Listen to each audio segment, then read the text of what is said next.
এই ভিডিও হয়েছে না ক্যামেরা? ওকে, ভিডিও হয়েছে আমার। দেখি আজকে তারিখ কত? 29/1/2025। এই ভিডিওটি ধারণ করে রাখা হলো।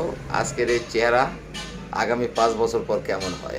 30 সালে 30 সালে হয়ে যাবে সবগুলার আরো বুড়া। থাকে গেল এই ছবির স্মৃতি। আপনার নাম কি? আব্দুল আলিম।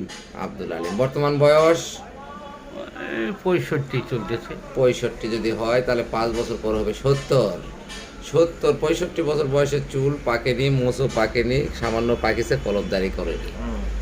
আর ইনি হচ্ছেন জহুরুল ইসলাম। বাসা কোথায়? দুগাছি উনান চক বারুনিয়া। চক ভারনিয়া। আপনার বয়স কত? আমার বয়স এই মনে করুন 50 থেকে 52। 52। 5 বছর পর হবে 57। 60 বছরে হইল বুড়া। আর আমার বয়স তো আপনারা জানেন, 30-40 হবে। ধন্যবাদ সবাইকে।